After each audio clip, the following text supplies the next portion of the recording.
Good afternoon, everyone. I am CA Nikhil, the moderator of this webinar. We are delighted to welcome you all for this webinar, which is being organized by Continuing Professional Education Committee of ICI. Please block your calendar on every Friday to get insights into various emerging and high-value technical topics.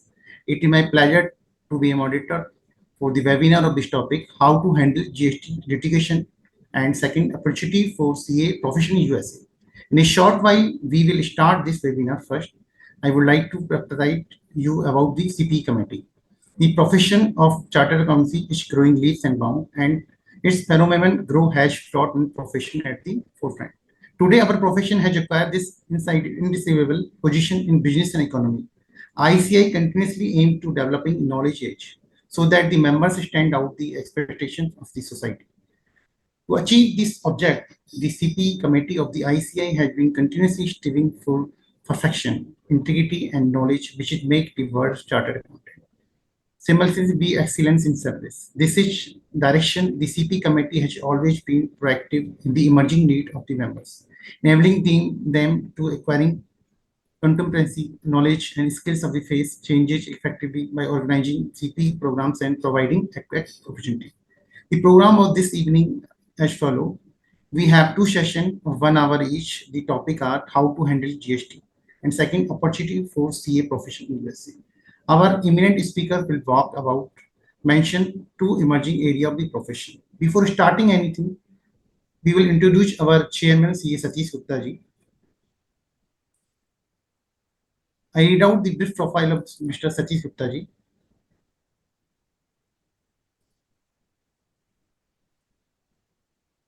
C. Satish Gupta ji presently serving as chairman of the Continuing Profession Committee in Institute of Chartered Accountants of India. In addition to this role, he is also chairman of Udin Directorate and vice chairman of the committee of member of the practice. He previously served as council member IC 2019 to 22. During this, he held a leadership position including chairman committee of the corporate social responsibility, vice chairman directors committee, vice chairman profession development committee, vice chairman committee of the management accounting. A distinguished figure of the profession committee, CA Satish Gupta ji also served as the president of the Rajasthan Tax Consultant Association as premier body of the tax profession for the remarkable decades.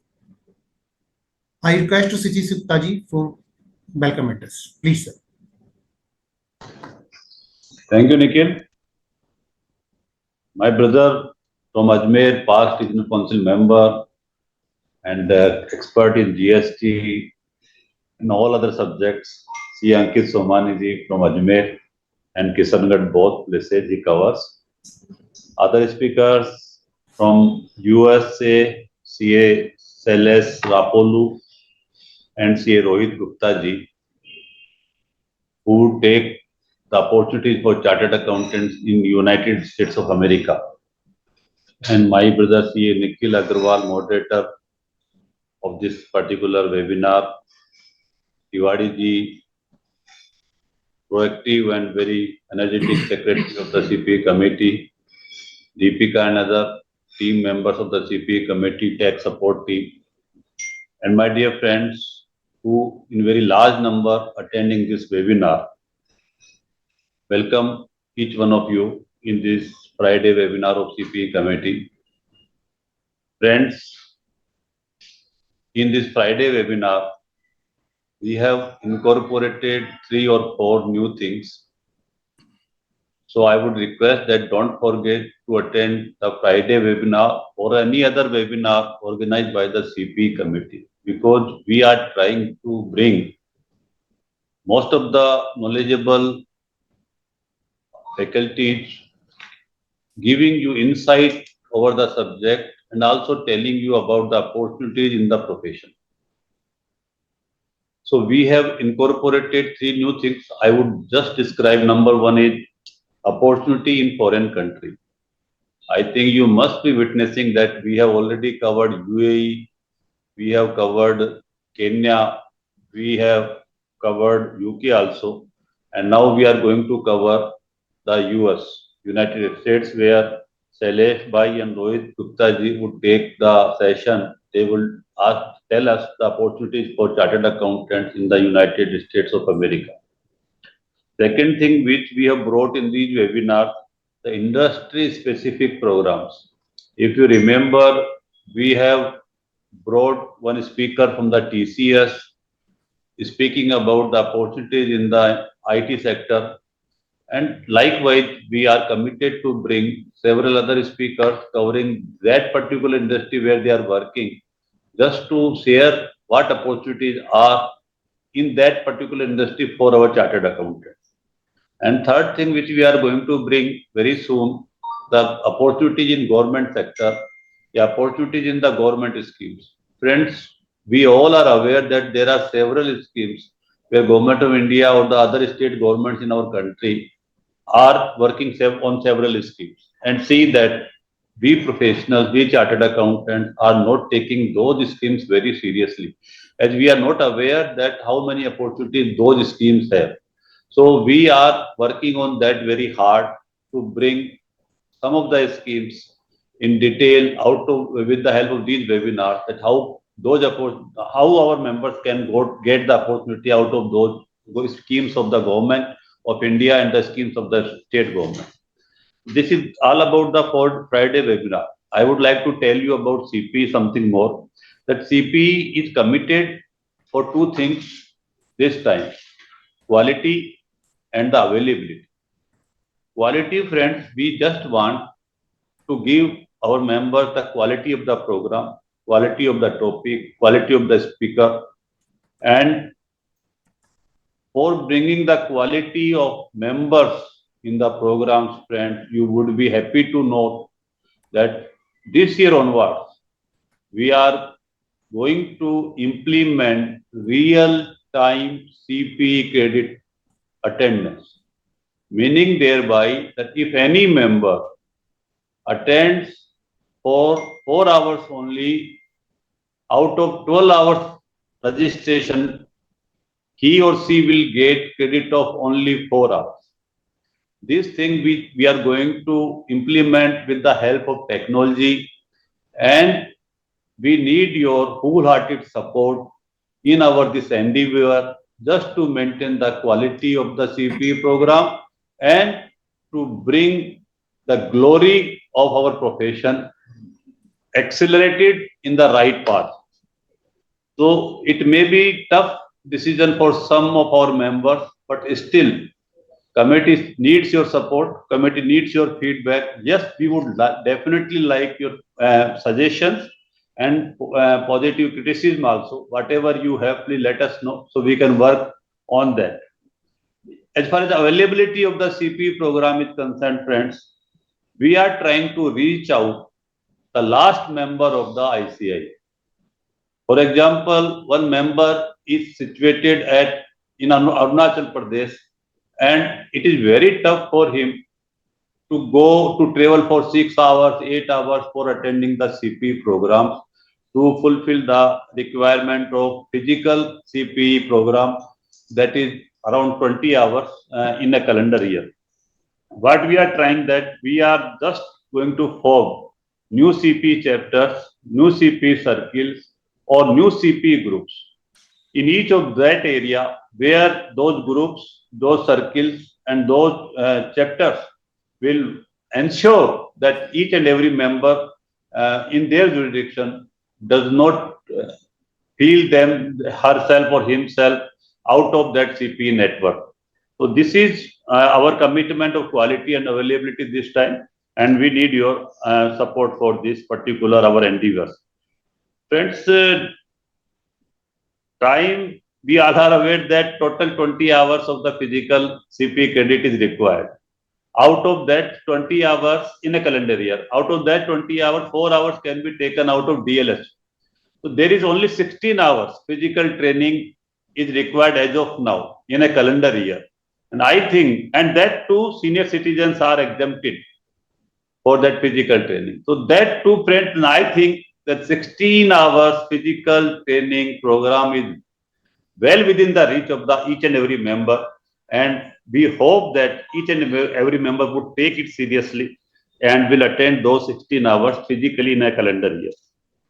Friends, I am, as rightly told by Nikhil, that I am also holding the charge of UDIN, and I would like to share few decisions which we have taken in the UDIN directorate, and I think you would love to hear that what we have done. One thing that I think within 15 days or in a month's time or some more time may be taken, but council has approved those decisions that no member would be in position to generate UDIN on his or her 61st tax audit. And those all members will be restricted to generate UDIN in case of tax audit up to 60 number only. I think you are getting my point. Yes, sir. That and that too under section 44 AB clause subclause A and subclause B. Subclause C, subclause D and subclause D shall be applicable only if those circumstances are exist there. Otherwise, you cannot touch upon them and can. So this is the decision which council has taken, and we are on the implementation mode.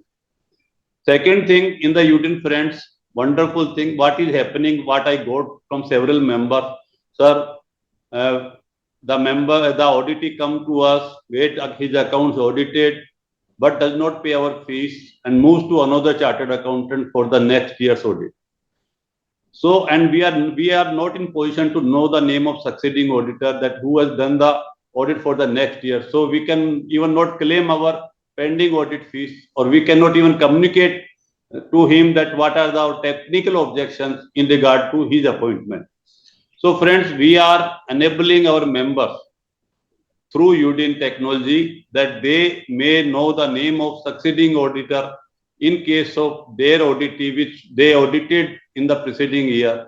And if any fees is pending or if they have any technical issue with the succeeding auditor, they can talk to him, they can go to DC against him, and they can go for any other mechanism to recover their fees or to convey him the any technical objection he or she has. But friends, believe me that intimation to the previous auditor is must for all of us. It is a need of the code of conduct, professional ethics. So we should follow that particular thing. One more thing which we have done in the UDIT is that we are also requesting our members to fill that if they have put any qualification, any adverse remark, any emphasis of matter in their audits, so they should mention and they should be part of that particular UDIN report. So the UDIN directorate or the ICI has the entire record that how many reports have been qualified by our members. So this may be used to submit a report before the government that our members are working very diligently, very seriously, and they have a very quality audits. And in these numbers, the reports have been qualified. One more thing, friends. One more thing has been decided in the council, but I think that is related to the 60 audits of tax audit. As of now, if a partnership firm is there and 5 partners are there, so they have 300 audits. They can do 300 tax audits. But as of now, any one signing partner could have signed all 300 audits. Now this has been stopped by the council. Only one partner can sign only 60 audits, which is allotted to him. Other partner 60 audit, more than 60 audits are there, so that will be signed by the partners of their quota. So that signing power cannot be assigned to the signing partner by the rest of the partners. This is just for your information. And CMP committee, I am vice chairman of CMP committee, friends, and in this committee we are working a lot. And as you have seen my working when I was a CMP committee chairman, and you must have remembered that Bank of Baroda credit card, Poonawalla FinCorp loan scheme, and other several initiations for our members in practice, members in industry, for our employees. We have done several things. And this time also, we are working a lot. I would not narrate the details as of now, but whenever the things will be finalized and shall be after approval by the council, we will definitely come to you and will share, and you will be happy to know the initiatives of the CMP. But just for your information, we are coming up with 4 or 5 new courses. One is the GST litigation, the area of Ankit Bhai, and second is the real estate super consultant. Third is the virtual CFO. Fourth is the MSME, and fifth is the how we can get work out of foreign countries. These 5 courses we are working, and you will see that in a month's time we will launch 2 courses out of these 5, and people attending these courses will definitely feel the value addition and knowledge addition in their particular field. One more decision which I would like to share with the help of this particular webinar that our council has taken, that any chartered accountant member wants to appear in the IS examinations, pre-examination IS. So ICI will support all those chartered accountants who want to be IS officer or the IPS officer. They want to apply for the civil service examination in two ways. We would provide them mentorship of our member chartered accountant who is already administrative officer, IS officer. So we will provide the mentorship. Another thing, we will provide the discount in the coaching classes also. So these things, these decisions have been already been taken by the council. And one more thing which I would like to share with you all friends, that the new format, new guidelines for the non-corporate entity has been finalized by the council. They are on you as a chartered accountant will have to ensure that all your small non-corporate entities have complied with all those guidelines, and if not complied, suitable qualifications should be made by we people, we chartered accountants in all those cases. So these things I thought right time to share with you. There may be several issues on the non-corporate entity format and the compliance division, for which we have held one separate meeting on this Monday, evening 3 to 5, where our CA Pramod Jain, who is the council member and who is heading the audit quality board also, he will be there 3 to 4 p.m. Who will answer all your questions. Please ask as many as questions possible with him. What practical difficulties, what issues you people are facing. So our Pramod Jain sir will answer all those questions. And if you have questions in advance, kindly send all those questions to CP committee. So we would send all those questions in advance to him, and he will focus his entire deliberation on those questions. Because it is a very important subject, so I have requested Tiwari ji kindly keep this session as early as possible. And we may hold other webinars also on this particular topic, but this is a law of the now as of the ICI, that all non-corporate entity has to make their account in terms of the guidelines issued by ICI in that respect. So this is now law. So with these things, I would not like to take much of your time. We all want to listen Ankit Bhai. Thereafter, we want to listen Shailesh Bhai and Rohit Bhai. And this is time of GST litigation. So forget what I told you as of now for 2 hours and focus yourself on this particular webinar. I wish you a good luck. I wish that this particular webinar reaches to the level what you expect from us. Thank you very much. Thank you Ankit Bhai. Thank you Nikhil. And thank you Shailesh and Rohit. All the best, and hoping good for the profession, hoping good for the ICI. Thank you. All the best. Jai Bharat, Jai ICI. Thank you, Satish sir, for your warm welcome address and for setting it on with brief and today webinar, and also update us many new syllabus and things which is going on. Now, before we dive into the main topic, I would like to take a moment to introduce a brief speak about the main speaker, C. Ankit Somani ji. He has appointed as the special invitee of GST Indirect Tax Committee of ICI and all India level. He has been associated with various committee of appointed as a chairman for the 5 committee. He has also delivered more than 650 sessions on multiple topics of various platforms. He is a professor of advanced accounts, strategic finance management, and advanced cost management. He also visiting facility of indirect income tax and GST facility faculty development program at a renowned university. Now I request to Ankit sir, please start your talk. Thanks a lot, Nikhil ji, for the wonderful introduction. Respected Satish Gupta sir, Vishnu Agarwal sir in absentia, my fellow speakers Shailesh ji and Rohit ji in extension, and my brother Nikhil Agarwal ji from Jaipur, Akshat ji, Tiwari ji, Deepika ji, and other members of the profession. Wish you all a very good afternoon. At the outset, I would like to thank the whole CPE committee for giving me this wonderful opportunity to deliver on this very pertinent topic of GST litigation. Ankit sir, your voice is very slow. Please check. Voice is very low. Just a minute, sir. Is it okay now? Hello, is it okay now? Oh, it's not okay now. Need to improve something.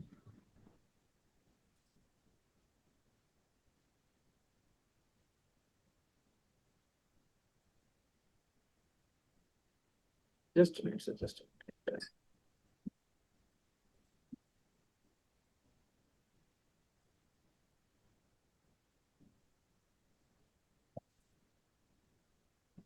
Hello. Yes, sir. Now this is okay. Now this is okay. So basically, today's session will revolve around the areas involving GST litigation, majorly in relation to ASMT 10, how to reply ASMT 10, how to reply about show cause notice, how to reply or how to draft an appeal. Then what are the further steps and what are the further areas, like whether if you want to go for tribunal or high court and Supreme Court. I'll take a note of the given time frame. And shall we start the session? Is the screen visible to all? Yes, sir, it's visible. Okay, fine. So basically, at the outset, we start with ASMT 10. Now, what is exactly ASMT 10 about? ASMT 10 is issued at the time of GST scrutiny. GST scrutiny is covered under Section 61, read along with Rule 99. It empowers proper officer to verify the correctness of returns. Now, please remember or identify some important points. It is used to verify the correctness of returns and the related particulars furnished by the registered persons. Now, it basically involves 2-3 important points. First of all, a scrutiny notice can be given only to a person who is registered in GST. If an assessee is not registered in GST, he cannot be issued any ASMT 10 per se. Next important point in relation to this first line itself, that this empowers proper officer to verify the correctness of returns, right? So it cannot be used to gather information about the genuineness of transaction or about to, in case where the proper officers are comparing the market prices and the actual selling prices of the taxpayer. This cannot be done under Section 61, scrutiny of returns. After scrutiny, in case any discrepancies are noticed, then notice is given in the form of ASMT 10. The registered person will have two options, either to make the entire payment of tax along with interest and penalty within 30 days, or explain the full scenario and your detailed reply in ASMT 11. Further, after submission of ASMT 11, the assessing authority will analyze the ASMT 11 filled by the taxpayer, and in case this ASMT 11 is found acceptable, then proper officer will inform the acceptance in ASMT 12 and no further action can be taken. Now, in some cases, we have seen, particularly in Rajasthan, that even after issuance of ASMT 12, meaning thereby acceptance of the reply of taxpayer or the authorized representative, again show cause notice has been issued, be it under Section 73 or 74. Such show cause notices cannot be considered to be valid and valid. Where the explanation is not satisfactory, then department can proceed further under Section 65 or 66 or 67, or they can issue show cause notice under 73 or 74. Meaning thereby department can initiate further as audit or special audit or inspection, etc., etc. Now, these can be relevant areas whereby scrutiny of returns can be used. It depends on certain risk parameters. Say, for example, if the data available with the department through GSTN or through e-way portal or through DGgram, in case the data or the information is not matching with the GST returns filed by the taxpayer, then definitely ASMT 10 notices can be issued for the discrepancy. Now, very important point, such discrepancy must be quantified. I repeat, such discrepancy must be quantified. Initially, there were n number of ASMT 10 notices whereby only the discrepancy was mentioned and it was not quantified at all. In section number 2/2022, dated 22nd March 2022, clearly made it a point that every discrepancy must be quantified. I'm proceeding further.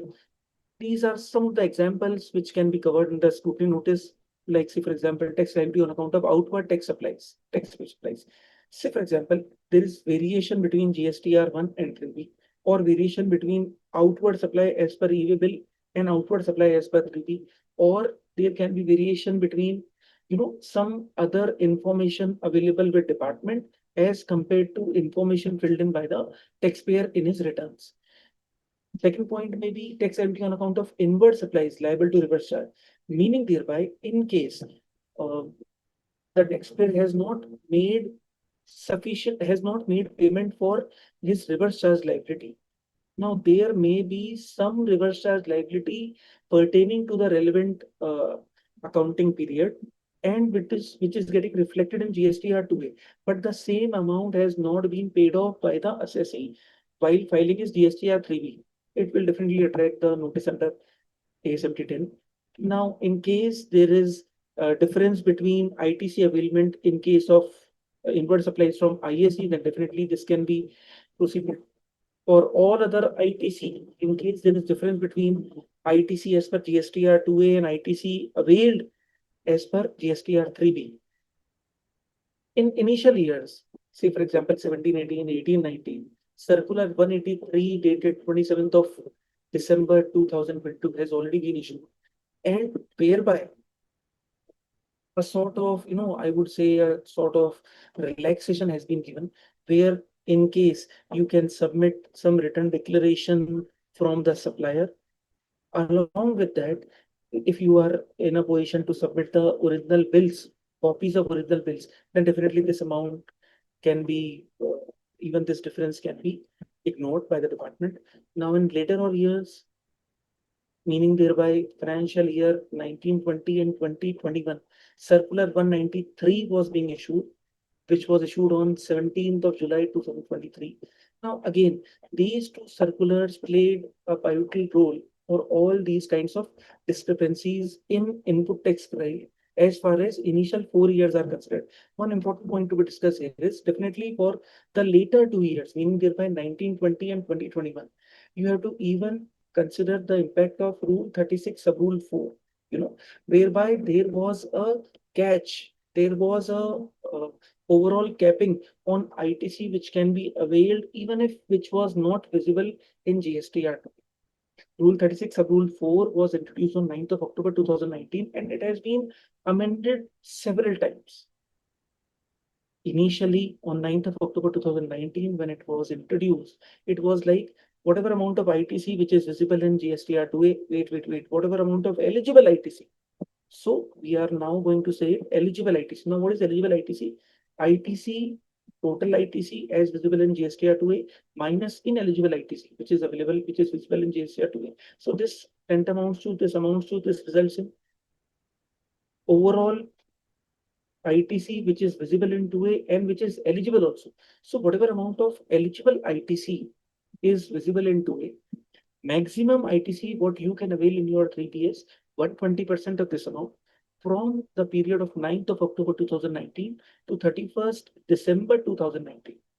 For whole calendar year 2020, meaning thereby from 1st Jan 2020 to 31st December 2020, this percentage was 110% of eligible ITC.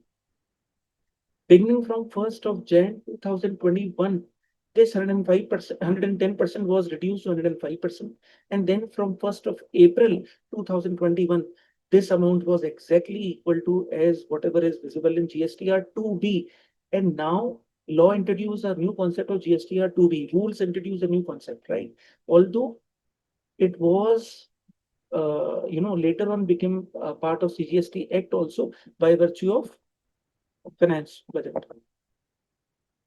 Now, in case the taxable value declared in your outward supply as per GSTR 3B is not more than or equal to TCS or TDS credit, then definitely this may tantamount to issuance of ASMT 10.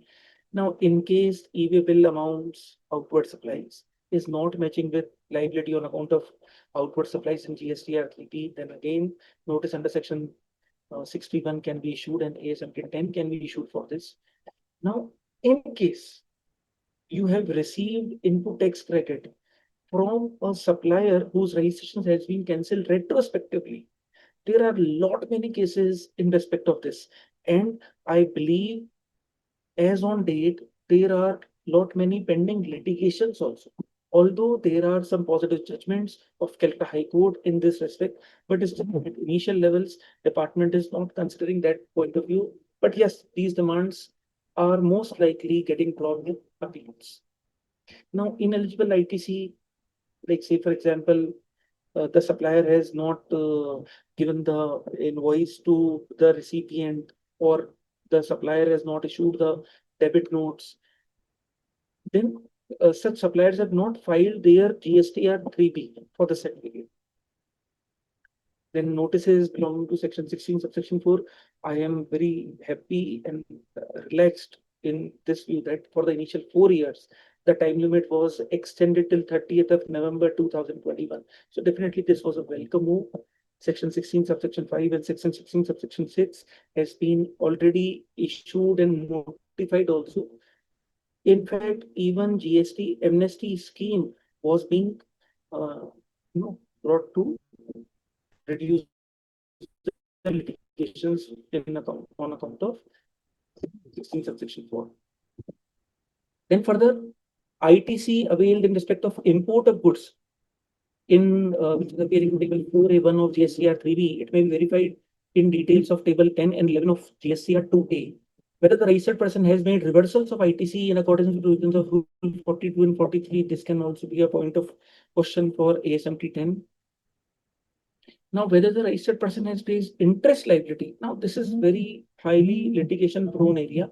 Why I am telling you this? Because, see, for all practical purposes, ASMT 10 must be quantified, the amount specified, and wherever interest liability is being mentioned, it is till date, it is never being quantified in ASMT 10 in majority of the notices. So this can result in huge litigation point.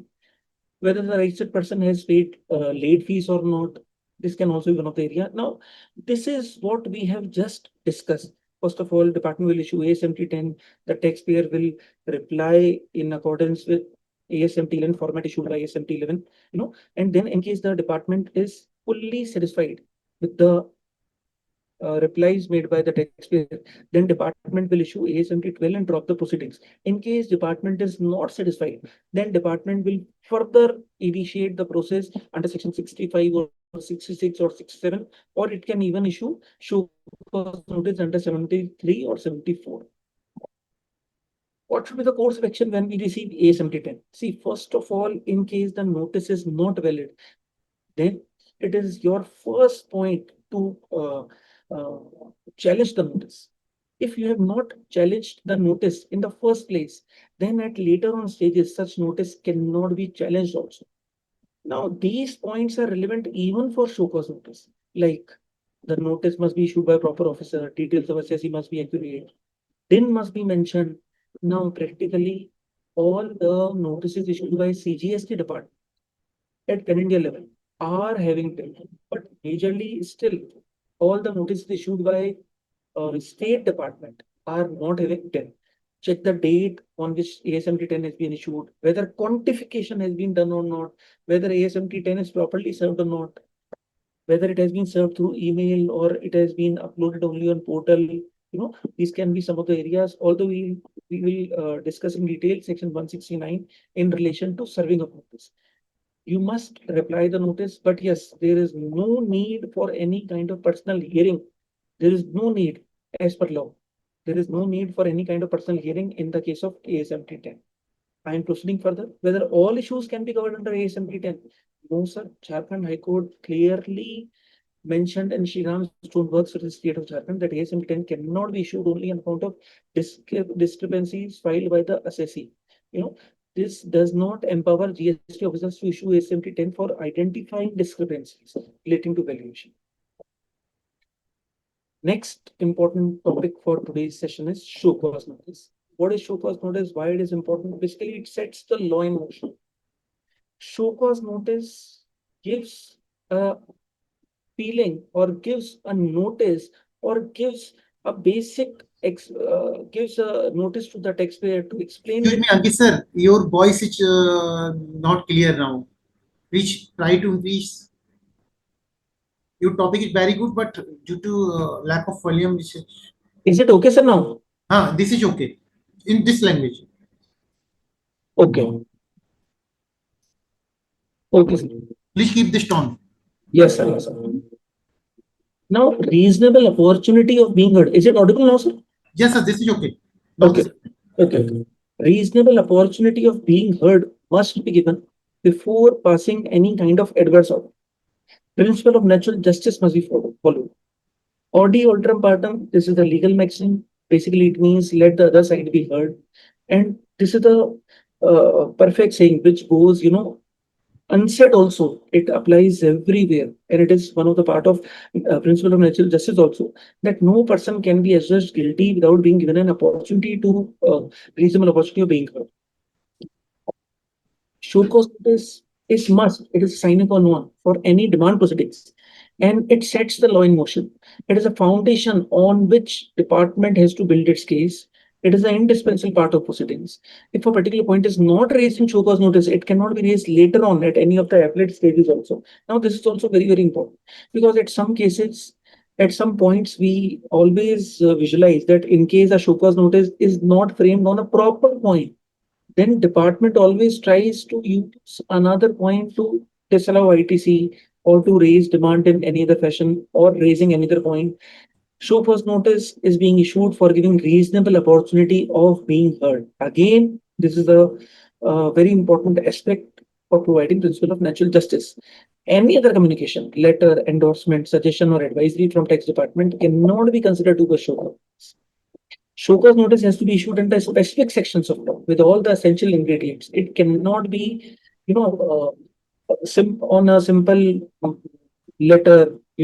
It cannot be just without writing any part of law or without mentioning any section. It cannot be on a simple ad hoc communication from the side of department. Now, these are the some situations. Although I'm not going to discuss them in detail due to positive time, but all these points or all these situations we all professionals are already facing on day-to-day basis. Now, these two sections are very important. Be it section 73 or be it section 74, there are overall 5 points. Whether the assessee has paid proper taxes or not. The first point is whether the assessee has paid taxes or not. Second, whether the assessee has not paid complete taxes. So basically, second point revolves around short payment of taxes. Third point revolves around whether assessee has availed the refund erroneously. Fourth point, whether assessee has availed input tax credit incorrectly. Fifth point, whether the assessee has utilized the ITC also. So these 5 points are there in section 73 as well as 74. But the main difference between 73 and 74 is that section 73 deals with areas or cases whereby there is no fraud or there is no willful misstatement or there is no suppression of fact, whereas section 74 deals with cases of fraud and willful misstatement or suppression of facts. Now, show cause notice can be issued only after proper inquiry. It must be in writing and it must be always unambiguous. It must be in the form of proper notice and not any kind of communication. And most important point is it must be properly served also. Now, be it ASMT 10 or show cause notice or even order or any kind of communication, it must be properly served. Now, whenever we talk about proper serving, we are always reminded of the fact of Section 169. Section 169 deals with service of notice in certain circumstances, right? So there are n number of possibilities. First is by directly giving it, by directly tendering it, or through a messenger. Second, by sending it through a registered post or a speed post. Third is by communicating the same to email address. Fourth is by making it available on the common portal. Now, this is most commonly used. Next point is by making it public in a newspaper or by pasting it at any of the registered business premises of the assessor. Now, these can be some of the uh, you know these can be some of the areas, or these can be some of the points, or these can be some of the methods to serve the notice. Now, it is important to note that any of the mode of communication, if any of the mode of communication is followed, then it will be considered as a sufficient mode of communication as per section 169. Because as far as you can always see that after every clause, like after clause A, there is a word or, after clause B, there is a word or. So between every clause, there is a word or. So it basically indicates that any communication or any service of notice by any of the modes, any one of the mode is also sufficient. But high courts are, referring to a different scenario only. Majorly, Madras High Court has given two positive judgments on this. So I'm just going to refer the same. In the case of Akshay Meditech versus Deputy Commissioner, even delayed filing of appeal is accepted as a show cause notice and order was only uploaded on portal and not served online, or not served offline also, and not even served through physical mode. Then Axiom Generation Next Private Limited versus Commercial State Tax Officer, GST notice served through portal is sufficient but not effective. So majorly, basically, what I mean to convey is whether only communicating or serving the notice on portal is valid. To my understanding, definitely no. It must be in addition to other modes of serving the notice. Now, second important point again, which is resulting in GST litigation, whether communication on incorrect email will invalidate the proceedings. You have received the email, but the email address was incorrect only. So Delhi High Court, in the case of Jay Juraria, it is a recent order. Honorable Delhi High Court set aside the order of appellate authority also, whereby the personal hearing notice was given on wrong email ID of the taxpayer. So this is again a promising judgment. Proceeding further, as far as show cause notice is considered, you must go through the show cause notice in detail, line by line, and we should always look upon these details. Now, almost majority of the details we have already gone through at the time of AS 7010 itself. And proceeding further, drafting of response is considered, then you must, give a detailed response as far as show cause notice is considered. And plus, you must mention all kinds of landmark judgments, and you should always try to cover the whole issue, refer all the provisions of law. In case of any interpretation issues, please mention the same, and you can even mention your grounds. In case of classification issues, you must make a very strong backing. There can be mistakes in calculations also, as far as at least the interest notices are considered. Not only that, there can be calculation errors as far as outward liability or ineligible ITC is to be considered. Annexures must also be there, documentation submission. So these sequences must be noted.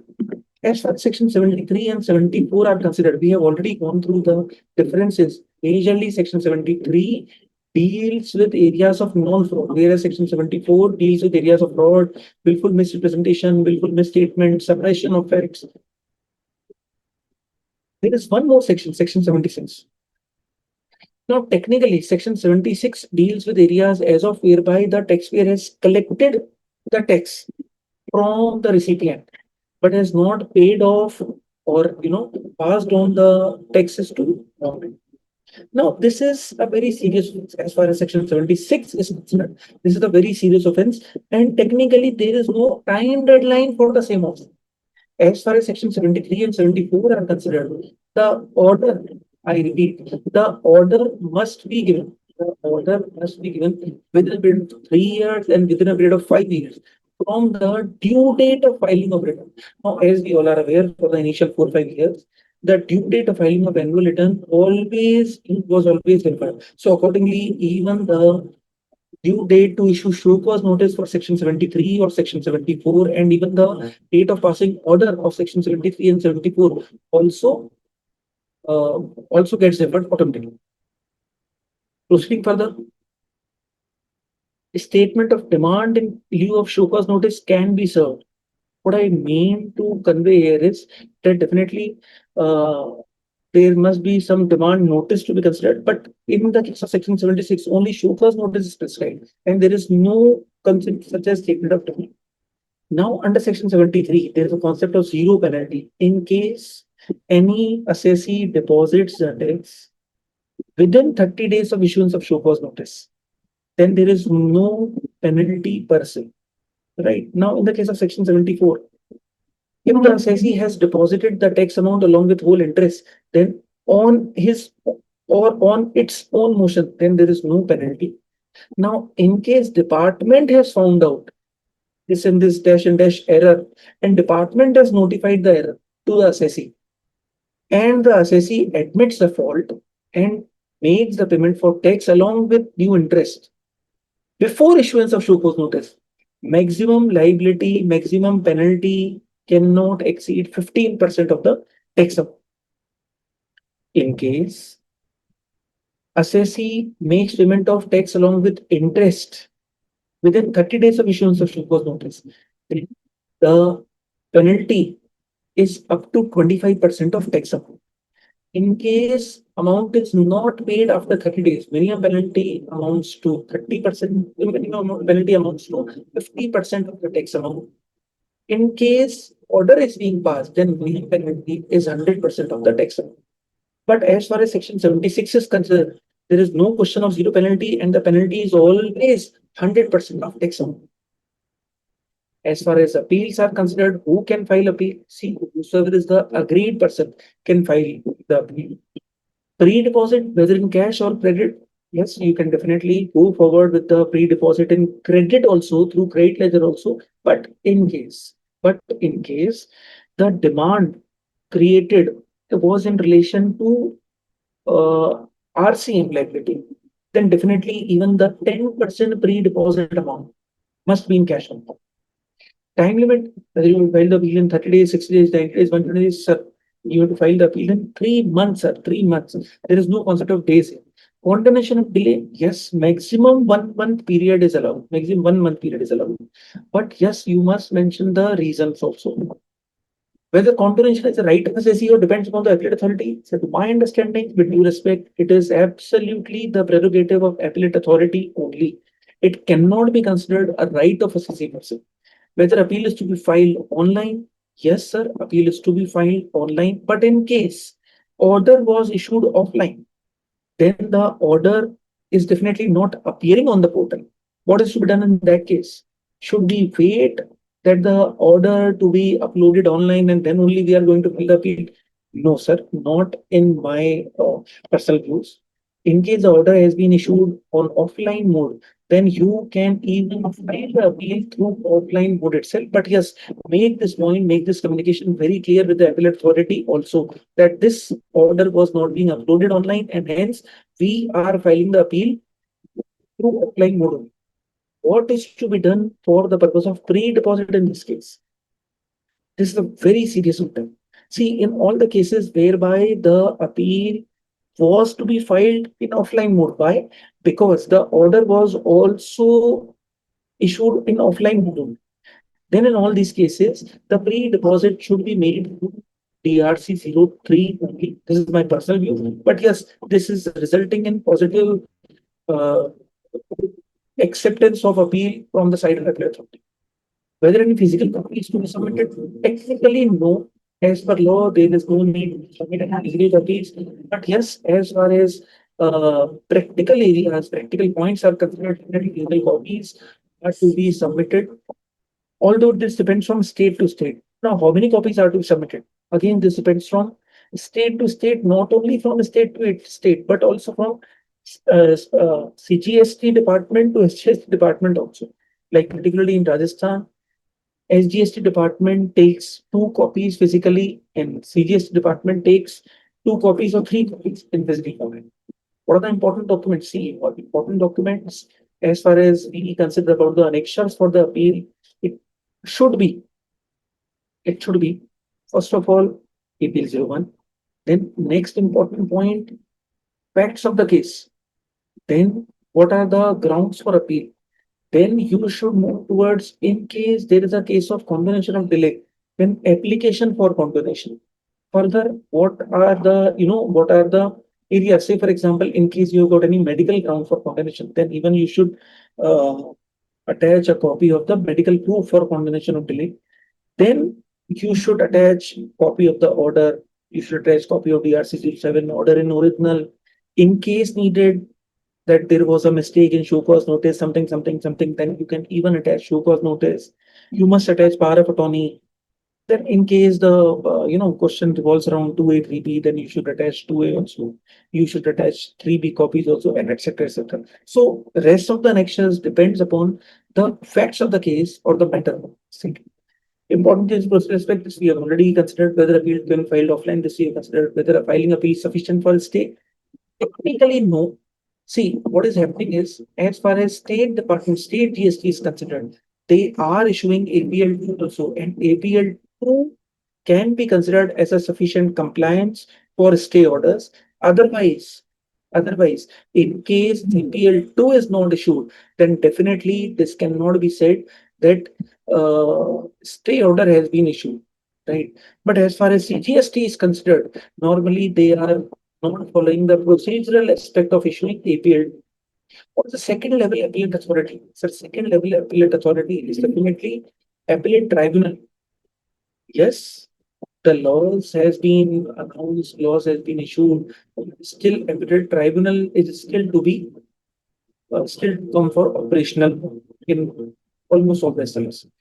Next, if the outcome is not favorable in appeal, in case the outcome is not favorable in the appeal, then for second level appellate authority, that is tribunal, which we have just considered. In case the result is not favorable, outcome is not favorable, even in tribunal, then the next step can be High Court, and the further next step can be Supreme Court. Now let's discuss some of the burning issues.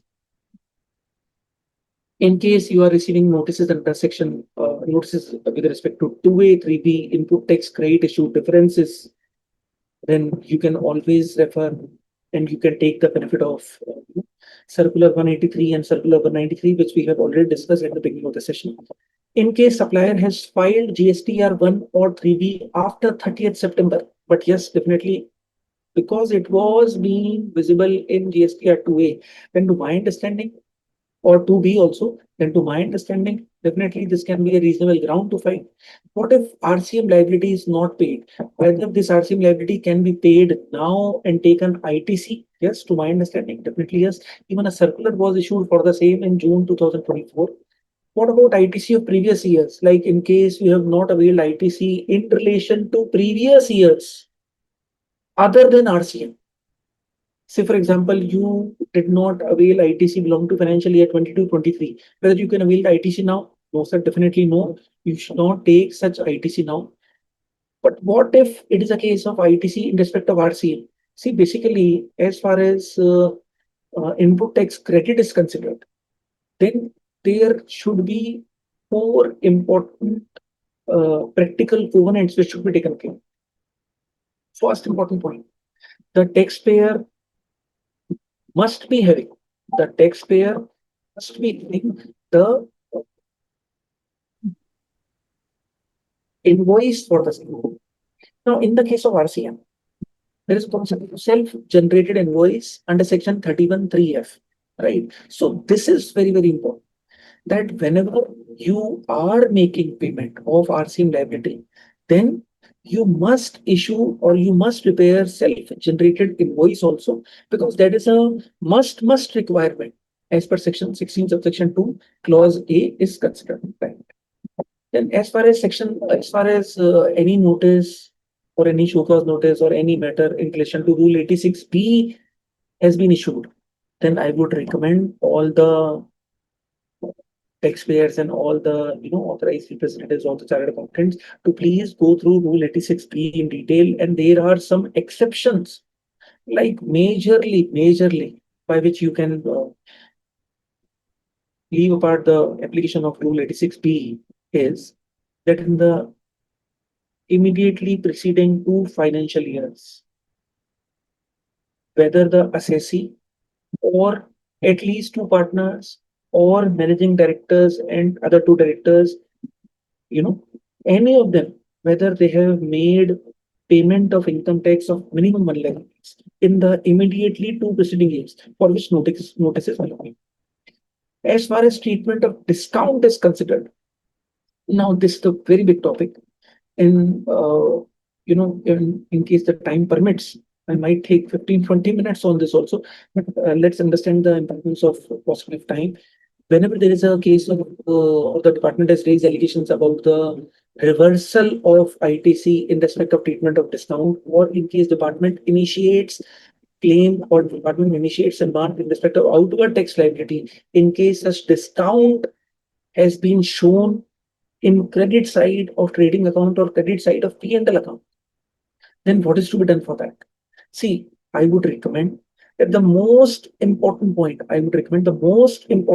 in this case is whether the original supplier has issued credit note for the same. Now, as far as credit notes are considered, there are always two types of credit notes. One is GST credit notes. So whether the supplier has issued GST credit note for the same. In case GST credit note has been issued by the supplier, then is it visible in your 2A? Meaning thereby whether the supplier has shown this GST credit note in his GSTR1 or not. Now, whenever this is happening, that means this GSTR, in case he has shown this in GSTR1, then it must be reflecting in your GSTR2A or 2B. Then you must reverse the input tax credit pertaining to such discount. Right now, in case the supplier has not issued GST credit note, but he has issued commercial credit, in such a case, there is no requirement of reversing the input tax rate, and moreover, there is no requirement of making payment of any outward tax liability also. Why I'm telling you why and again? Because the original supplier has already made a payment on such outward supply itself. Now, in case any person wants any detailed reply also on any of the areas, he can always contact me. I've already created, some basic draft replies on every kind of possibilities.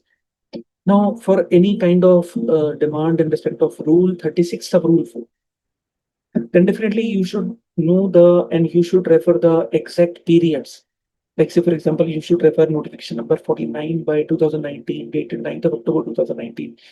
So all that scenario will be very, very important. Like we discussed at the beginning of the session, from 9th of October 2019 to 31st December 2019, 120% of eligible ITC for whole calendar year 2020. 110% of eligible ITC from 1st of January 2021, 105% of eligible ITC, and beginning from 1st of April 2021, 100% of ITC, eligible ITC, which is visible in GSTR 2B only. Although, sir, as far as with respect of any kind of show cause notice only pertaining for Rule 36 of Rule 4, then you should even consider a very important aspect that GSTR 2B, or rather input tax credit being visible in GSTR 2B, was made part of CGST Act from 1st Jan 2022. So before 2022, 1st Jan 2022, meaning thereby up to 31st December 2021, this rule 36 sub rule 4 was not having any kind of backing by CGST Act per se. Right? So this can be a very valid ground. Now, in respect of any area, or rather any issue in relation to fake invoicing, I think time is not allowing me. Let's have a look. Sir, how much time I would be having? Nikhil ji, can I take 5 more minutes, sir?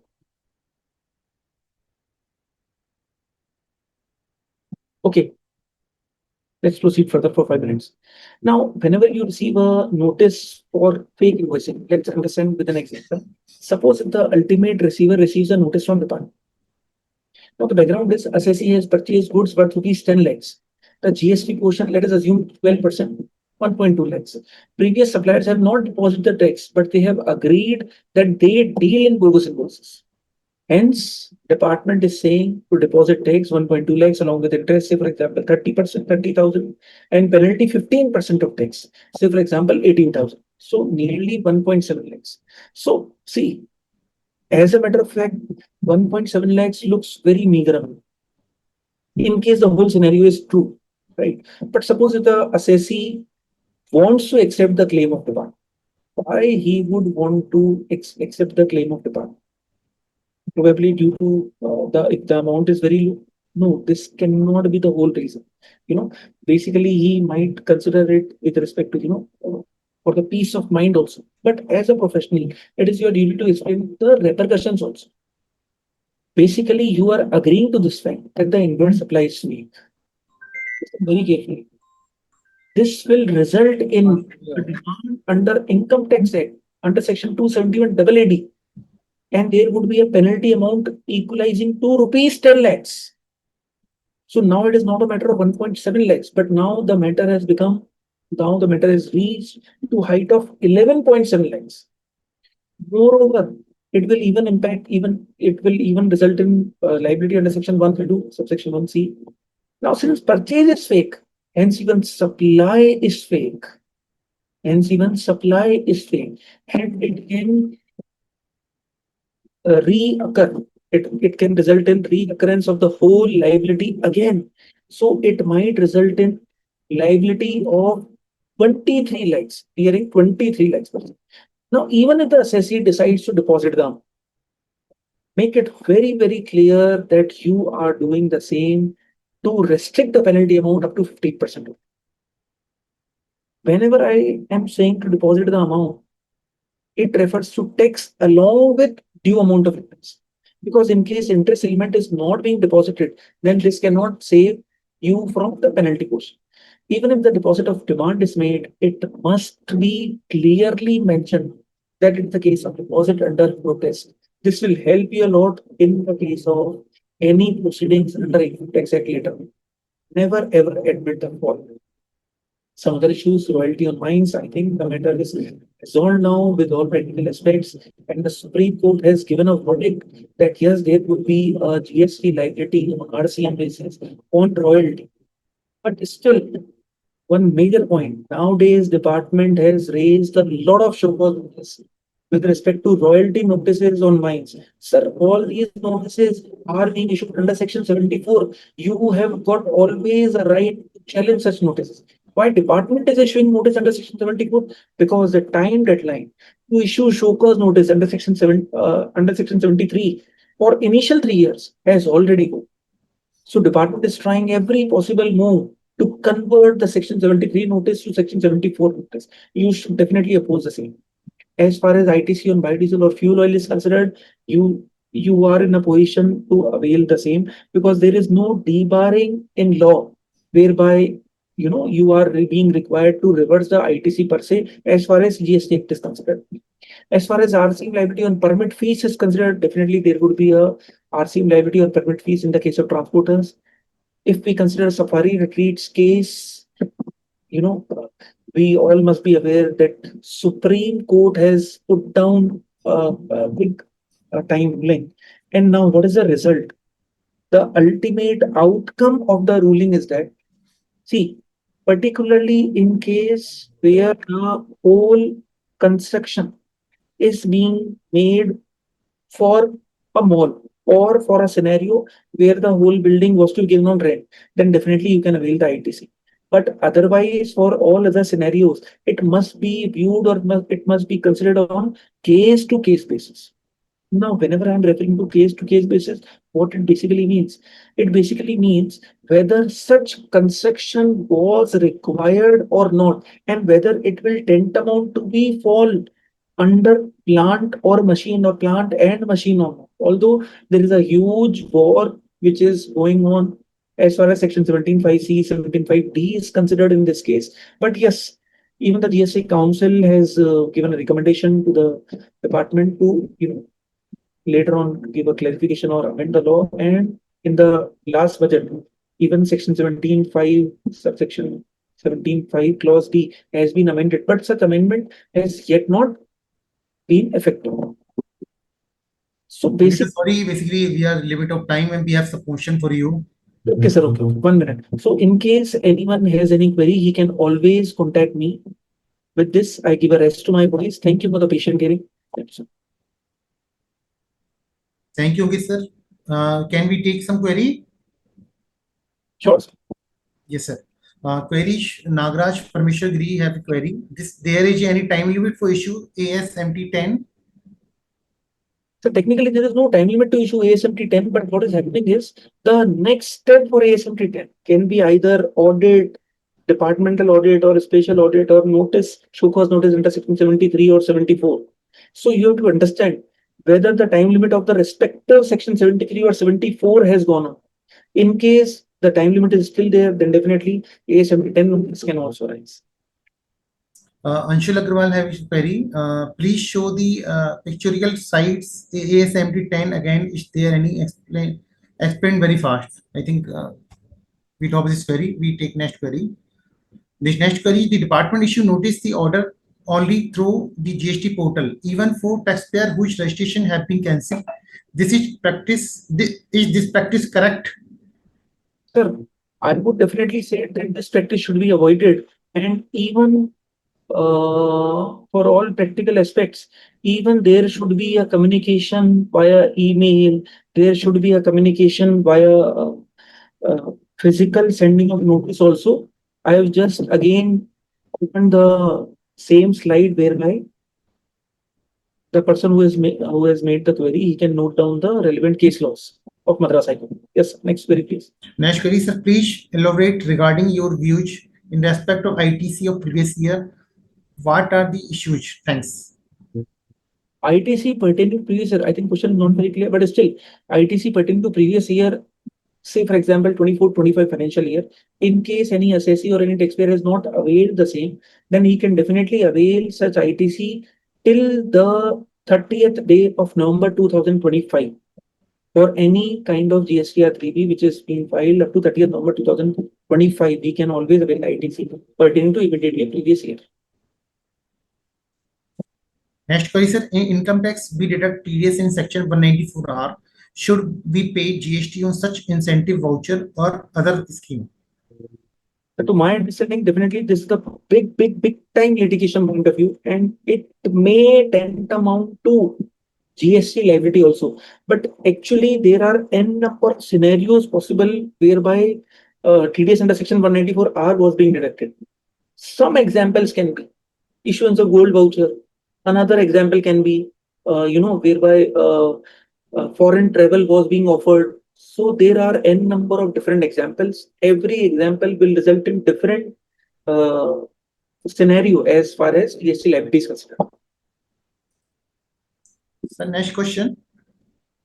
Whether GST appellant tribunal has been set up in all these states of India or Not yet. functioning? Not yet, sir. Not yet. Next question. My registration cancelled by Shimoto, but it happens 3 years ago. Now I want to GST in same pen. Cancellation was due to non-filing of returns.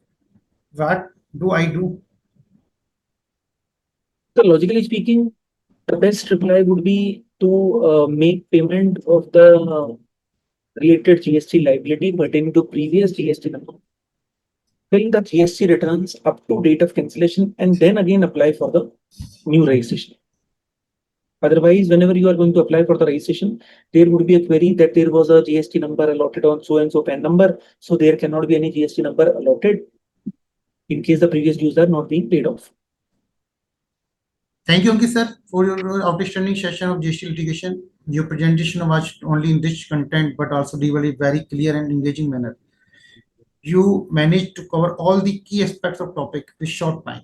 This is very short time with 1 hour, making complex issue easy to understand. Your friendly and approachable style keep audience very involved session. The practical insights example you shared were especially helpful and added a great value of our understanding.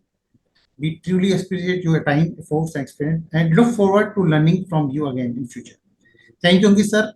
And more than 600 participants are here. Thank you, sir. Thank you. Nice of you. One more point, one last point. I am going to share the PPT just on the chat box itself. Thank you, sir. Thank you. Now our next topic, opportunity for CA profession in USA. There are two joint speakers, Rohit Gupta ji and Selen ji. Now I brief the profile of Rohit Gupta ji. He have 20+ years of global biopharma experience, delivering driving financial strategy and operations, working with Pfizer and finance director, area of expertise, commercial and F&A, revenue recognition for life science industry. He's the finance director at the reputed firm Pfizer. And Saleshi has around 15 years of diversified experience, spanning with 4 audit companies, leading to top OTT platform and currently specializing in US taxation and audit, which also a manager as well as renowned fund, franchise and company. Now I request to sir, please start your session. Please, sir, Thank you, Nikhil. Do you want me to share the presentation, or you will, somebody Yeah, will share? I share the PPT, sir. Okay.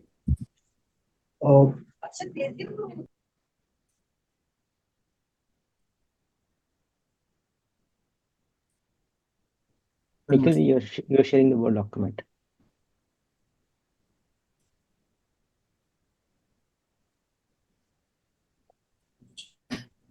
Go ahead.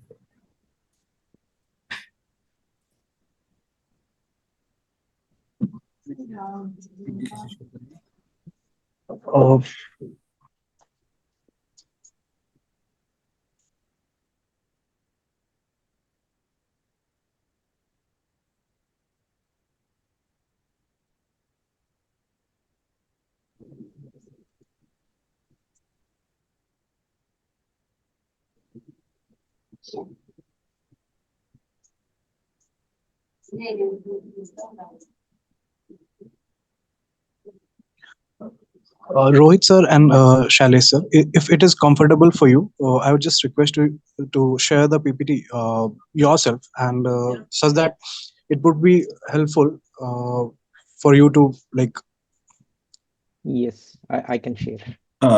Okay, go with your flow, sir. sure. And Akshat, if you can make him presenter. I am able to share it. Rohit. I'll do that.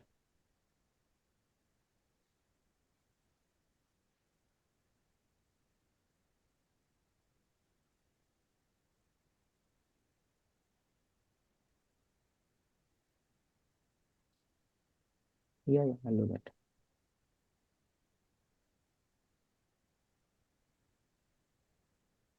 Yeah, can you see my screen? Yes, It's Shailesh. visible, sir. You can continue. Yes. Yeah, Rohit, you can start.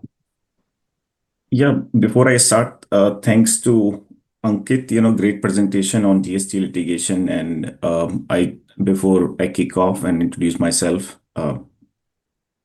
thanks ICI for the opportunity to present, the opportunities for Indian chartered accountants in USA. A quick disclaimer before we start, just like a standard CA practice, you give us a disclaimer to make sure these opinions are ours based on the research and should not be constituted as a legal and professional advice. And if we quickly move, Salish, to introduction page.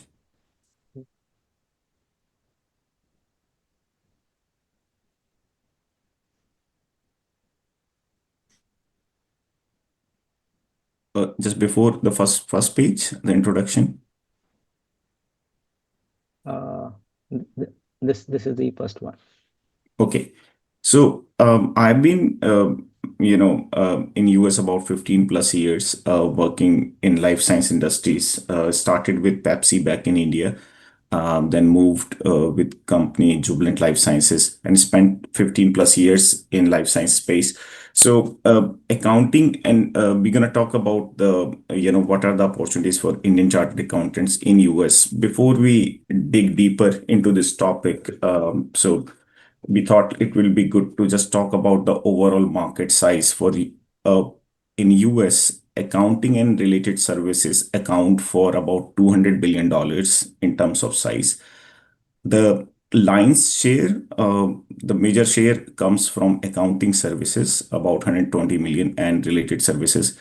Then followed by audit services, about 50 odd billions, and tax preparation around 15 billion, and 9 billion in terms of payroll related services. So these services on a macro level, if we talk about for US, expected to grow by CAGR, compounded annual growth rate of 4.6%. And this market is expected to reach around $200 billion by 2033.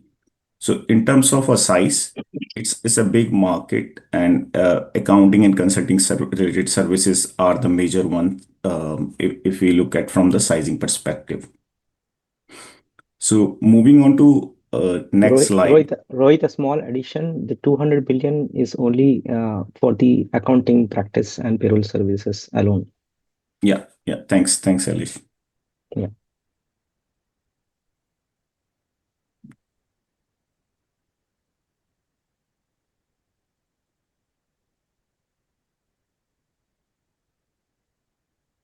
So if we move to next slide, you will see there is a fundamental shift in US in terms of accounting related talent and demand versus supply. There is a huge gap.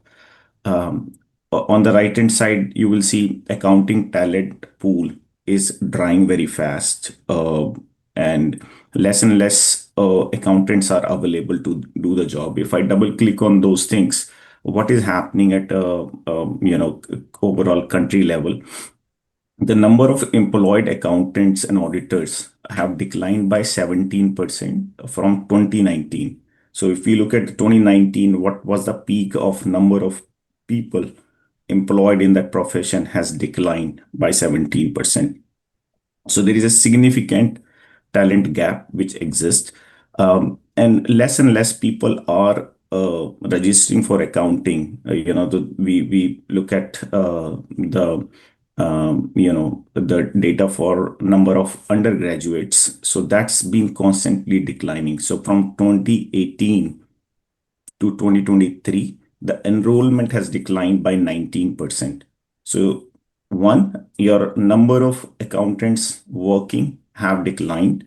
Then if you forecast that from future perspective, there are less and less people opting for accounting degrees in college. So eventually you're going to see like less people coming back into the funnel and will be available to offer those services. And what is happening also, a third dynamic is a lot of people in US are hitting their age limit on a upper scale basis. Like they will be retiring pretty soon. So all those things put together, um, you know, put there is a put a lot of pressure on existing firms. So a lot of small firms are struggling to find the right people and resources and to keep up with the demand. So that puts huge gap in demand. And if you look at from the forecasting perspective, we looked at in the previous slide, the market is growing in terms of demand, but supply is getting limited day by day. And a lot of these things, if we look at the listing of CPA firms outside in the market, they are putting themselves up for sale. If somebody is 80-year-old or like 70, 75 plus year old, they're looking to wind down their CPA practice. So a lot of interest from private equity coming in this space. So they are investing in those, acquiring those firms. With age population, the people are putting it up for sale. So that puts a good opportunity, to for a lot of Indian chartered accountants to look outside India and maybe tap for those opportunities. So Sailesh will eventually talk about how Indian chartered accountants can tap into the landscape. But overall, from a macro perspective, there is a huge demand versus supply gap. And employment for accountants will grow around 6% CAGR going forward. So because of this, that poses us for a good opportunity, if you think from India versus US demand versus supply perspective. So moving on to next slide.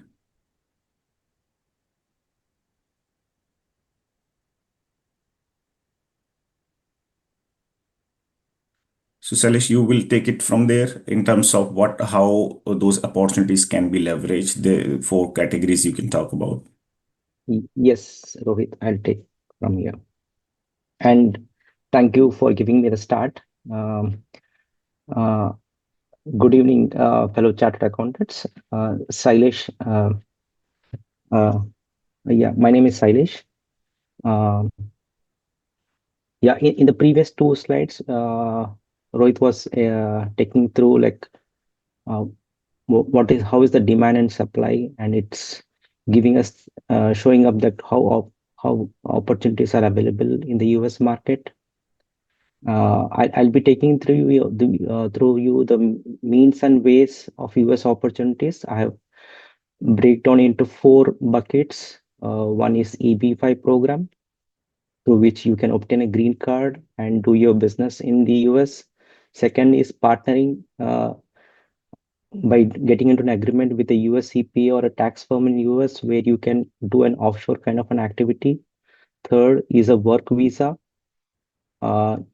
By getting an H1B or an L1 visa, you can do an employment in the US.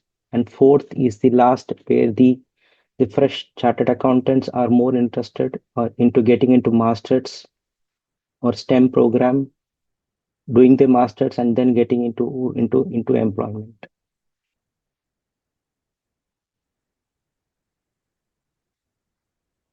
Since this is not more of a subject matter expertise, I'll keep it more casual.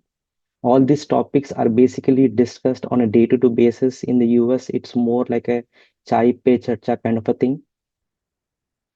Starting with the first topic on the EB5 program. EB5 is an investment program which offers an effective pathway for foreign investors to secure a US green card.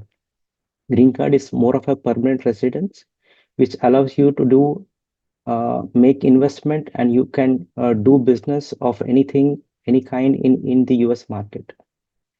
Again, this program is managed by the US Citizenship and the Immigration Services, which is called as USCIS, which requires investors to fund the projects that generate jobs, ultimately benefiting the US economy. I suggest to talk to an attorney for more information, like how does this EB5 program work, because it is more of a program which is suggested for the risk takers, because you need to do a good amount of investment to get into this program.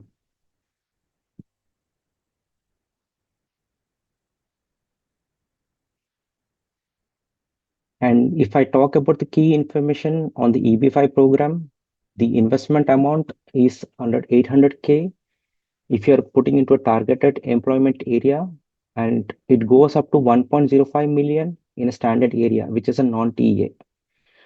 TEA and non-TEA are the areas where the US government or the US CIS has uh, given specified places where they are more employment opportunities which has to be made. The investment is on a lower side. And if you're going with the non-TEA areas, the investment can go up to 1.05 million. On the job creation, you must create or preserve at least 10 full-time jobs for the US workers within 2 years of your admission into the US. And the 10 people, it cannot be on a H1B or immigrants. It should be the of the US citizens or on the people on the green card. As I told, it's a risk investment. Capital must be at a risk for the purpose of generating return, and it should be through a legitimate source. You cannot come here, take a loan from bank, and then think of investing. So you should demonstrate that investment funds are from a lawful source. And the business type, it should be for profit, and it should be legally registered, like it can be PLLC or a corporation.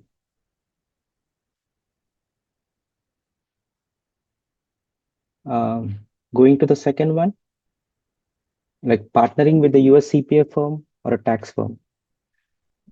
And the second option nowadays is been trending in the market, like where the Indian CA firm, they can serve and as a delivery center, which the Big Fours has been doing uh, historically, like executing tasks like bookkeeping and accounting, tax preparation, like you can prepare individual and business tax of the US tax filers, audit support, uh, like doing a desktop kind of an audit where you can do a work preparation, testing in the India, payroll processing, and the last one is management reporting and budgeting and forecasting. I have come across a recent news update where the local CA firms can set for global tie-ups. So the Institute ICAI has been approved a crucial draft where a regulatory framework which will enable domestic chartered accountant firms to tie up with their global peers to set up shop in the country, and this will help the fellow chartered accountants in enabling and setting up a global office as well. So what I also suggest is you can explore options of opening up a US CPF firm as a wholly owned subsidiary of an India firm and get the work done in India. Just to And add, Sailesh, one thing there, practical example. So yeah, if you are a practicing chartered accountant in India and you have some clients who are growing outside India, so and you think there will be, within that particular industry, there will be a lot of tailwind in, for example, USA for that particular industry. So as an Indian chartered accountant, you may want to either tie up with somebody locally here or open your shop here eventually, so that you can practice and grow with that particular client to test the water in the local country. So a lot of firms I come across where they have opened they are chartered accountant based out of India and they have their practices or a desk in relevant countries. So that way they are able to grow where their existing clients are going. So that's also quite a bit practice for firms. They are some of the firms have been in life science space where they have a number of customers from the Indian firms invested in USA, so they provide those services. Just wanted to add some color, yes, Sailesh, there. What practically I see. yes, and also I was working with a previous organization where they have a team like 100+ people in India supporting on the tax preparation. Like the team in India, they're like graduates, MBAs or qualifieds who sit in India. They prepare the individual and business tax returns, and they'll have their point of contacts in US who will be to the point of contact to the clients. And this is becoming a huge market. India is becoming a huge market of opportunities supporting the US counterpart. And the main thing is we should take a note of the confidentiality and the stringent data protection policies in the US before stepping into this area.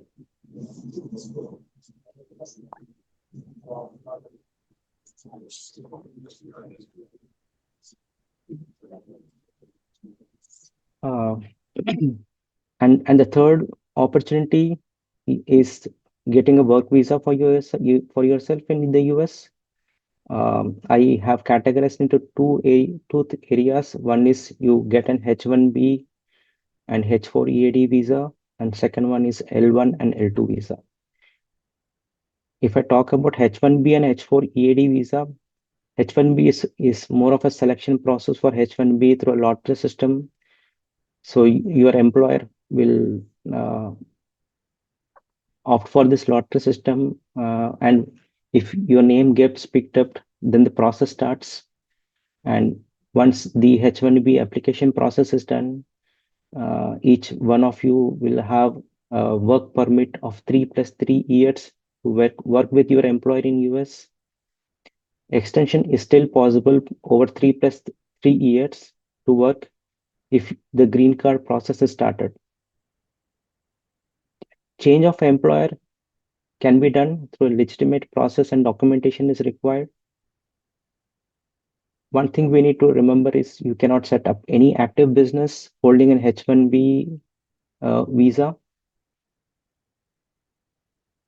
and your spouse who has come as a dependent along with you, and if sh- he or she wants to work, can work on a work visa once the H4 EAD. EAD is nothing but Employment Authorization Declaration. Once you get an H4 EAD, then your spouse can also start working similar to you. And one main advantage of H4 EAD is they can be on a contract basis or an employment basis as well. The main advantage of H1B visa is the flexibility to change from employer to employer. You can keep moving from one employer to another employer through proper documentation. And coming to L1 and L2 visa, this is more of applicable for managers. There's no lottery system here. And at the same time, you cannot do any active business similar to an H1B. The maximum stay period is 7 years. But the main advantage is the L1 visa, the window to green card is much early than an H1B visa. And again, similar L2 visas, the spouse can work once the employment authorization is available. The only challenge is you need to work with the same employer and you cannot transfer similar to an H1B. Rohit, since you are on L1 visa and you have the green card now, can you share your experience here? Yeah, for L1 visa, you are supposed to be a manager managing people.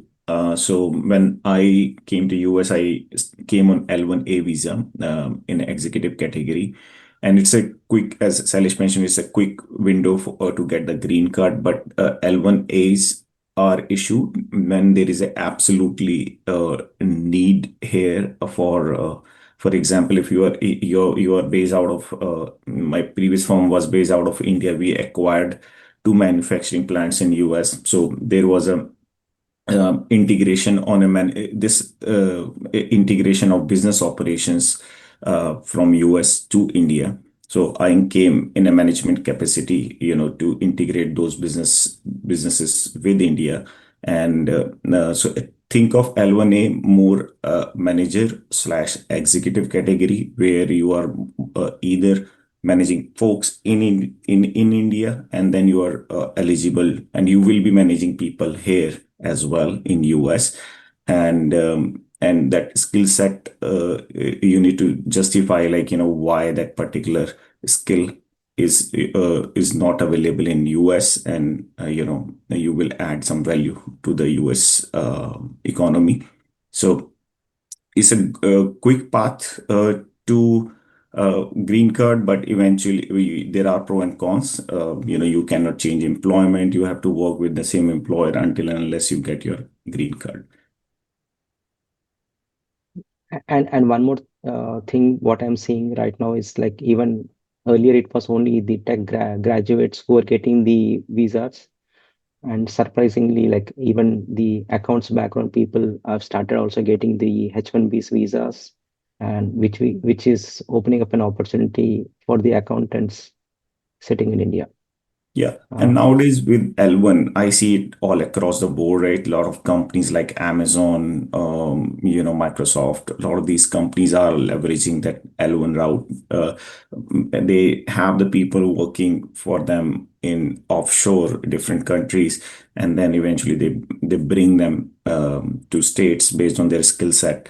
And a lot of these visas are being used by Big Four as well, to for secondments. A lot of folks from India come to US and bring their expertise in relevant areas. So a lot of people, we have in our ICI Seattle chapter, came on this L1 visa, and on the other side, if you are coming on H1B with spouse, or a lot of people came on H4 as well.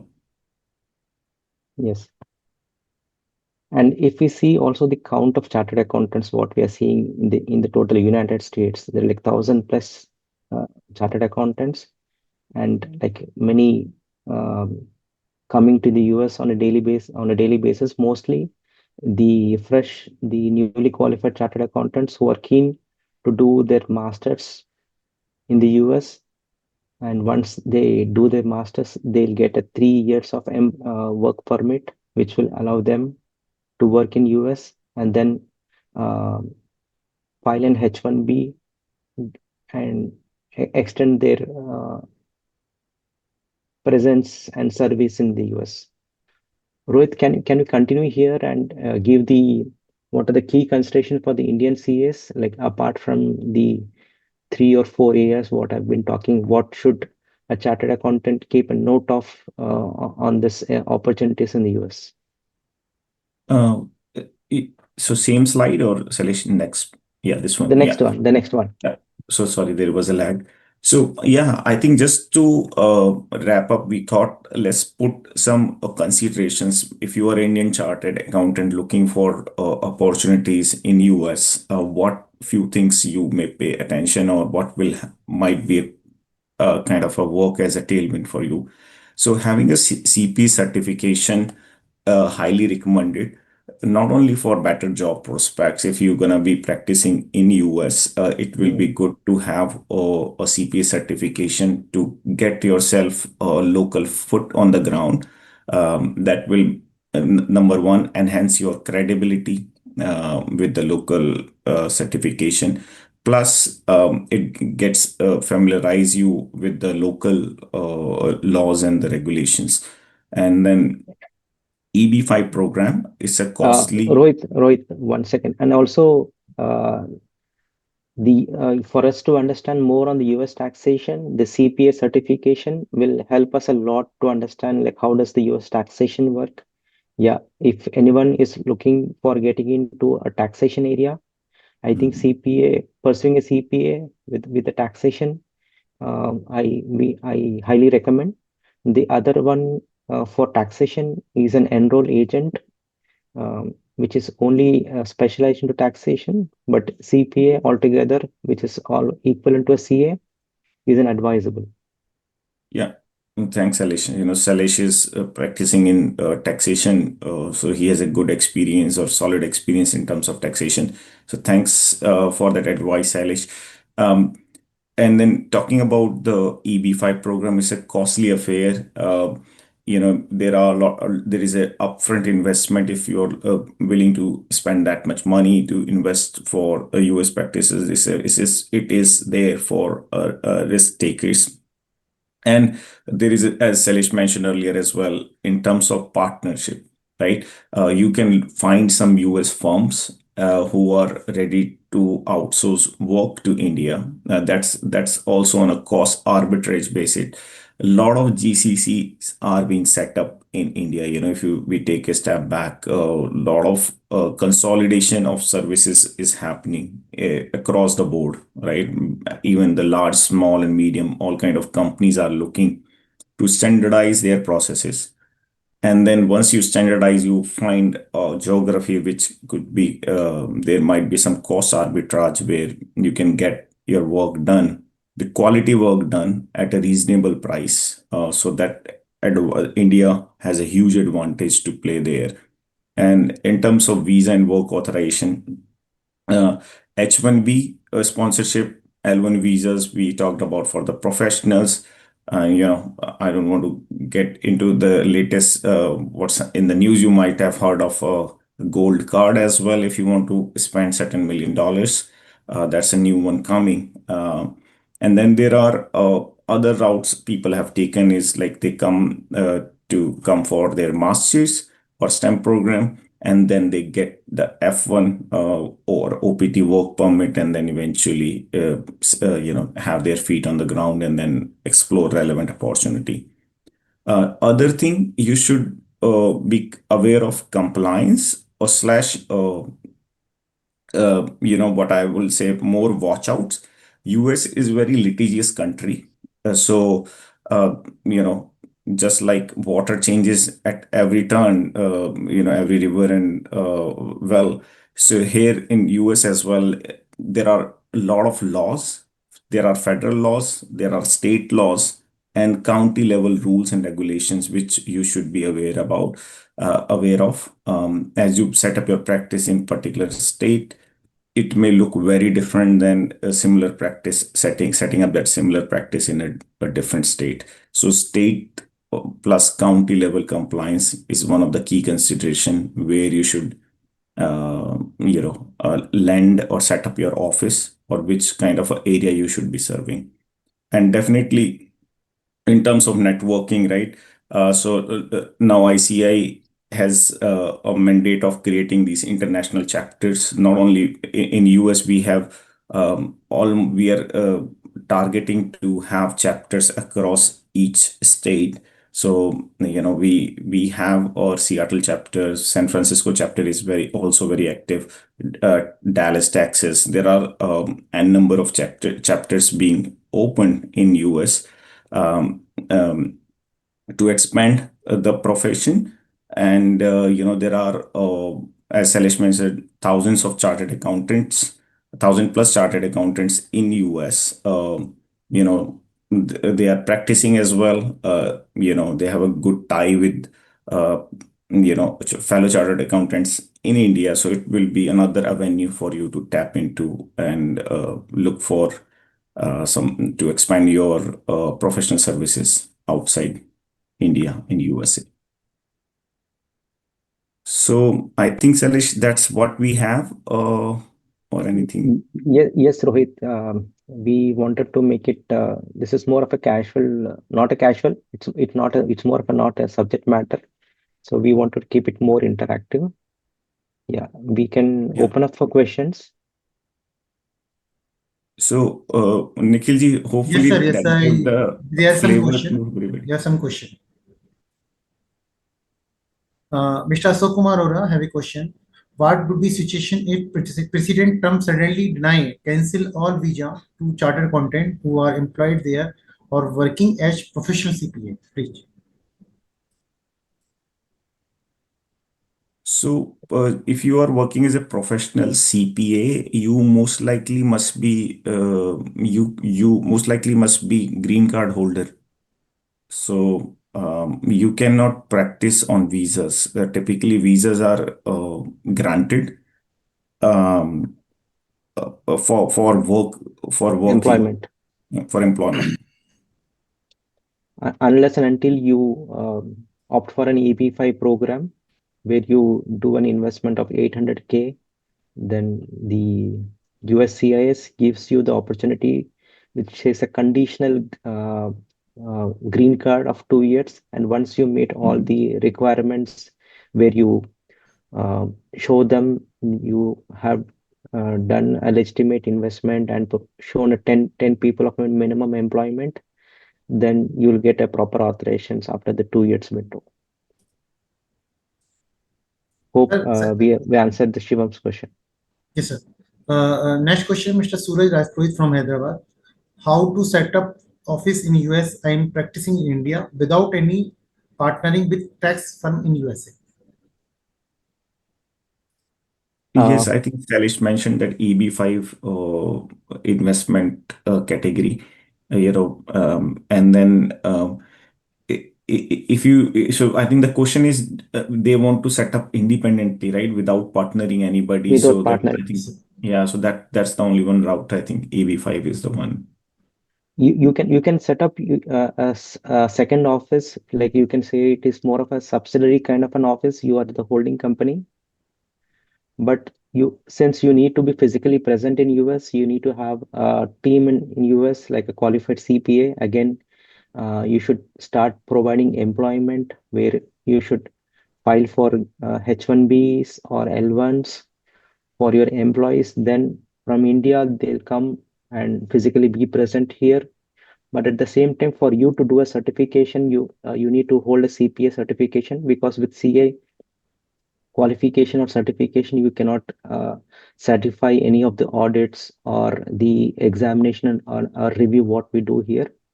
Yes, you can still set up, but you should have your team physically present with an office in the US market. You can on standalone, You cannot do only from India. You should have a physical office here. Sir. Next question is, sir. Abhishek Negi ji have a question from New Delhi.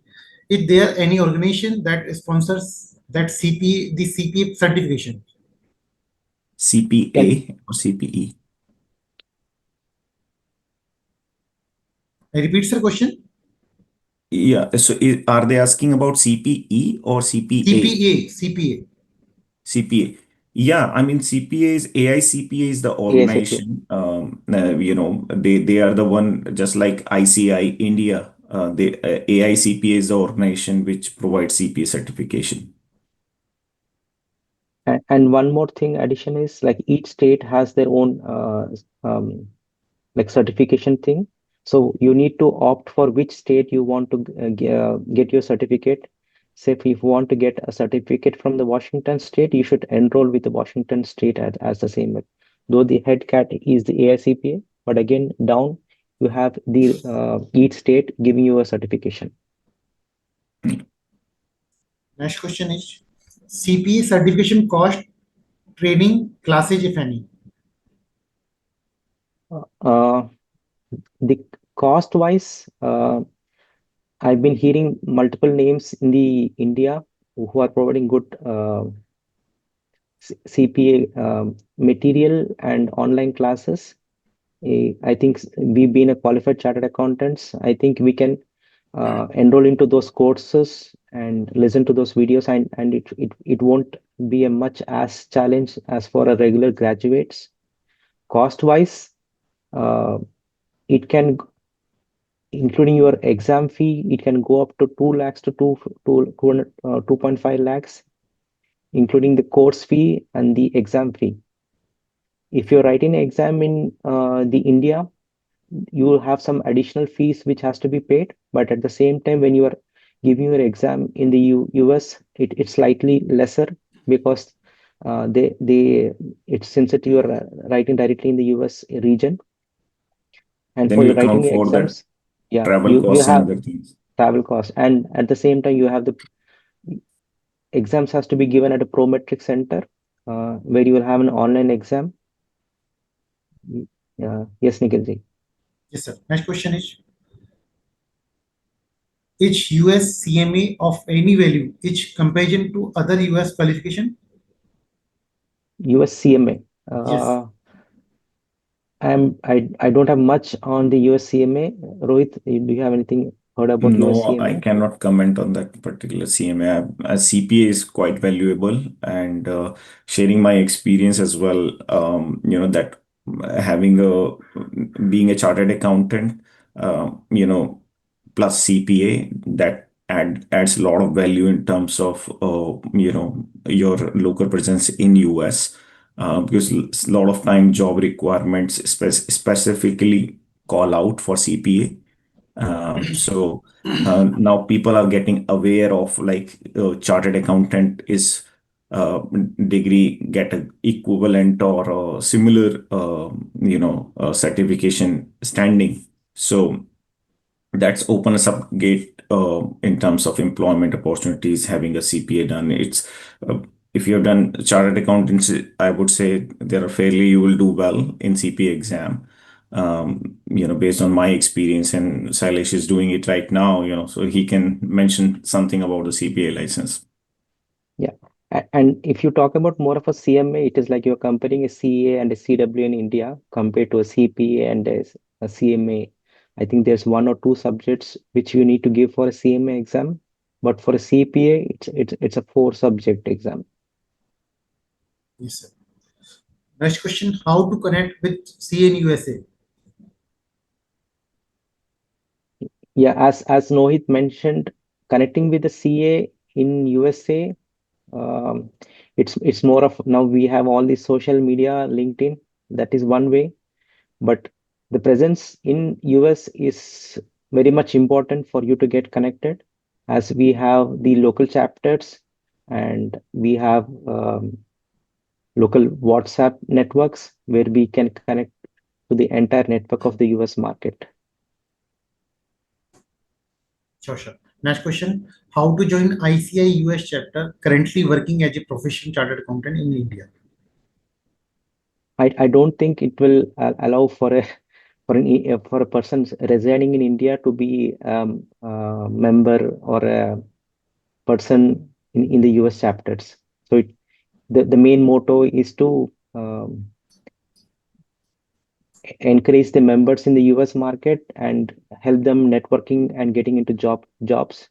I don't think India and US, I think India people cannot get into the US chapters. Yeah, but definitely on social media you can follow the relevant chapters, and you can find out members there, and you can connect with them on one-on-one basis. So that is still doable. But being part of you can imagine the pain of managing those WhatsApp groups, like where you don't want to open it up for the whole world. So those are very small and nimble, the chapters we have created. But if you are looking to connect, I think you can follow those LinkedIn groups and kind of connect with the relevant people. Next question, sir, how to specialize in USA tax and work from India?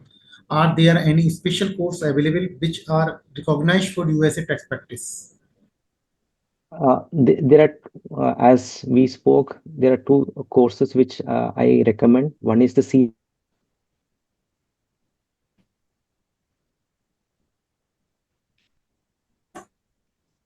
is the enroll agent, um, where you'll get to learn end to end on the taxation.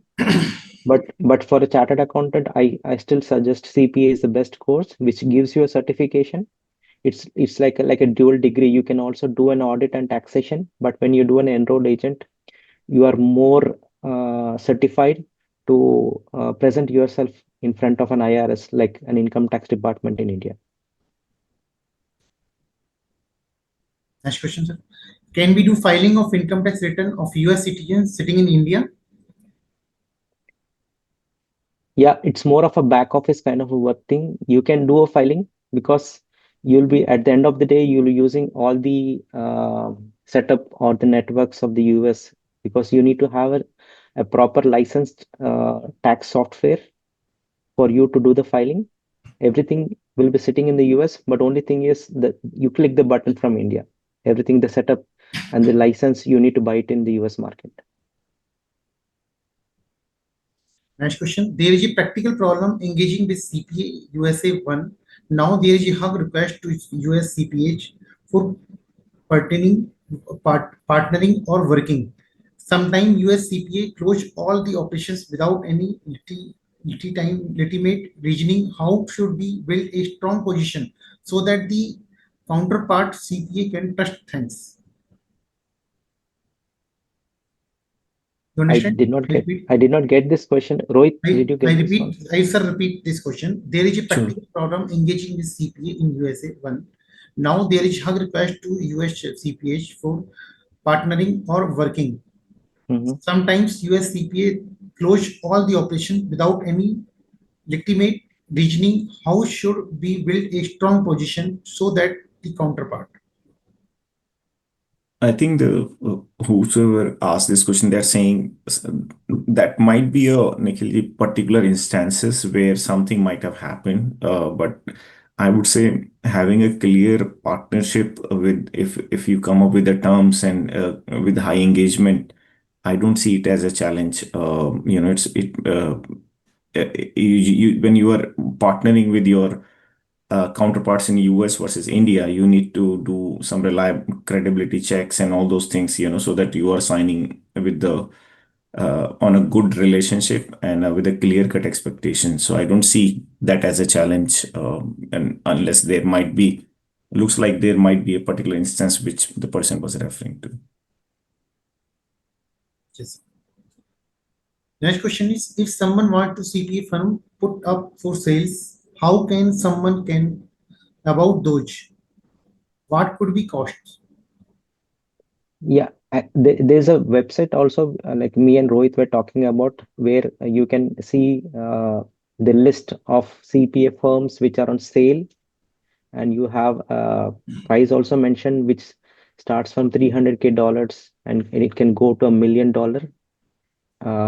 Maybe I'll find that, and meanwhile I'll post in the chat, and it will be helpful to all these fellow chartered accountants to understand about the upcoming firms for sale as well, and you can follow that.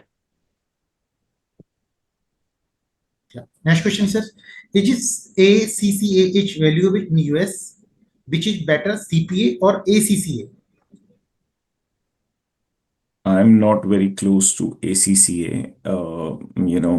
In US, if I have not came across with that particular degree, but I would say from US perspective, CPA is very highly desirable.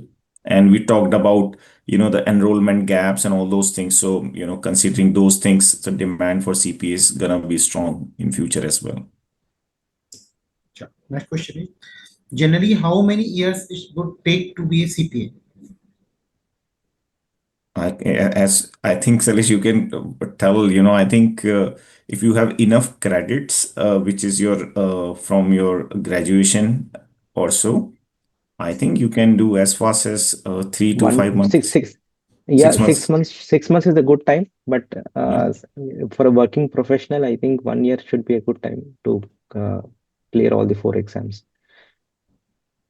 I have posted the link of the CPA firms which are for sale. Uh, Maybe it is, I think the group can see it. Can I take next question, sir? Yeah. Yes. Generally, please, sir, please give some financial dates, how much earn after in INR. So I get motivated in US CPA. Sky is the limit. You can, the straight answer is dollar versus rupee. It is 86 rupees per dollar. Yeah, that can be a conversion which you can consider. But yeah, it's a good question. Yeah, it's a big market. Once if you just see a person filing a tax return, individual tax return, they charge. There are people who charge as less as like maybe like $30-40, which is not the, and there's no professional way of doing, and the charges go up to like $300 to $1,000 per tax return for only individual taxpayers. Yeah, Depending on the this complexity, those returns depending on the can be complexity of the huge. return. Yeah. Yeah. Next question, sir. Are there any conference or accounts and professions are organized in USA where Indian accounts can take part or have their firms stall? I don't, I mean, there are some conferences where ICA San Francisco chapter also organize, but it's not only for, so it's mainly geared towards chartered accountants in USA. But I think what I also heard, like sometimes ICI might be planning something, which where typically chartered accountants outside India typically come to India and participate. So that could be another forum to integrate with, connect with chartered accountants across the globe. Which state had the highest number of opportunity for books of accounts, maintenance services, and tax filing services? I think going by the population, California, Texas, those are the high concentration of population. So that's also a lot of small businesses and pretty very diverse area. So those areas are definitely tons of opportunities for those bookkeeping services. Next question. Are there any chances of AICPA adopting IFRS in the near future? You never say never, but I am not sure that gonna happen because US GAAP, that's what we see, and there is a harmonization is happening right on an overall standards basis where how can we bring both things closer? from different bodies are involved in terms of US GAAP versus IFRS considerations. The next question is, which qualified CPA will get visa for stay in USA? Which type?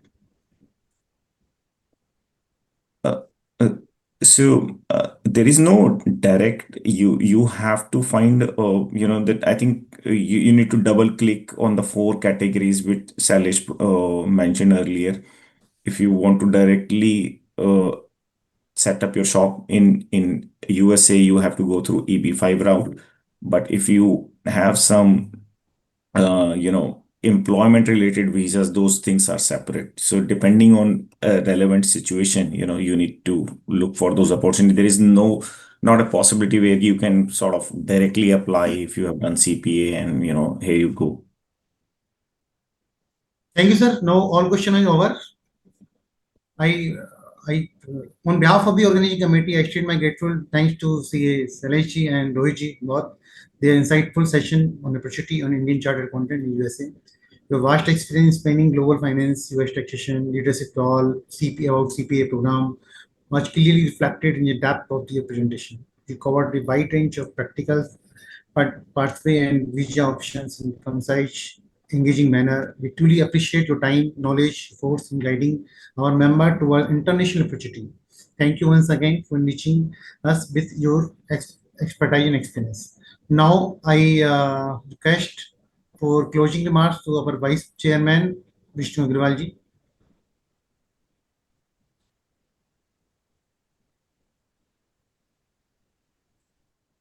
Vishnu Agrawalji here. I think Sir is not available as of now, so not. you can continue with the conclusive. Thank you, sir. Thank you all for your great time and great experience. I think we receive your service in future also. You give your valuable time in, I think in the US, this is 3 or 4 o'clock in morning. This is very hard to everyone. So thank you, Rohit sir, Salinji, and other members for our other participants. Thanks Thanks, again. Nikhilji. Thank you Yeah, Thanks so for thanks, the much, Nikhilji. opportunity. Yeah, Thank thank you. all of you, sir. Thank you, sir. Thank you.